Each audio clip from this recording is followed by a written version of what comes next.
আসসালামু আলাইকুম। আজকে একটি কার্যকারী গুরুত্বপূর্ণ ভিডিও নিয়ে আমি উপস্থিত হয়েছি। চেহেল কাপ কি?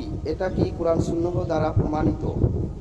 চেহেল কাপ 41 প্রকার কাজ করা যায়, কখন কোন সময় কিভাবে সম্পূর্ণ আপনাদেরকে জানিয়ে দেওয়া হবে। প্রথমে চেহেল কাপটি শুনে নিন। কাফা কারাব্বু কাকামিয়া ফিকা ওয়াকিফাতান কিকা কুহা কাকা মিনিন কানা মিন কালুকিন তাকিরু কারান কাকারিল কারিবি কাবদি তাকি মুসা শাকা তাকা লুকলুক ইলাকা কি কাফা কামা বি কাফা কাকু কুরবাতাহু ইয়া কাউকা বানকানা ইয়া কাউকা ওয়াল ফালাক। এটার মধ্যে কি কোনো কুফুরি কিংবা শিরকি লাজিম আছে কি না? ভারত, বাংলাদেশে, পাকিস্তান বহুল প্রচলিত এই চেহেল কাপ অনেক ঝর্গ ব্যক্তির ঝাড়ফুঁকারীর উপকারী মন্ত্র। যেহেতু এর উপকারিতা পাওয়া যায়, সেজন্য কোনো ঝর্গের মধ্যে এর আমল নেওয়া যেতে পারে এবং জরুরি বা সুন্নাহ মনে না করেও আমল করতে কোনো সমস্যা নেই। তাছাড়া চেহেল কাপ এর শব্দ ও অর্থ শরীয়তের সাথে সংঘর্ষিত নয়, বরং সামাসিক ও চেহেল কাপ কোনো কুফরি বাক্য নেই।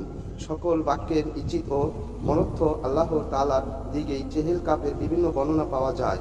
তন্ত্র মধ্যে এটি হলো চেহেল কাপ প্রতি হরফে ফজিলত রয়েছে।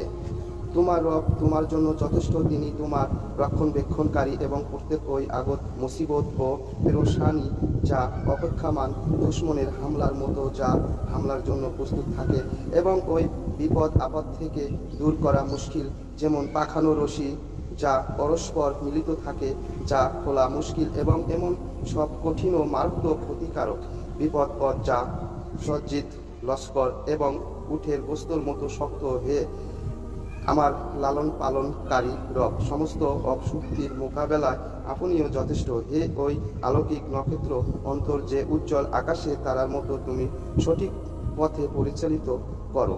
বন্ধুরা, এই ধরনের ভিডিওগুলো যদি আপনাদের কাছে ভালো লাগে তাহলে সাথে থাকবেন। আমি পরবর্তীতে আরও কার্যকারী ভিডিও নিয়ে উপস্থিত হব। এই চেহেল কাপের 41 প্রকার ফজিলত রয়েছে, কখন কোন সময় কিভাবে আপনাকে কাজটি করতে হবে সম্পূর্ণ আপনাদেরকে বলে দেওয়া হবে। চেহেল কাপ যাকে বলা হয়, প্রতি হরফে ফজিলত রয়েছে। আজ এই পর্যন্তই। খোদা হাফেজ।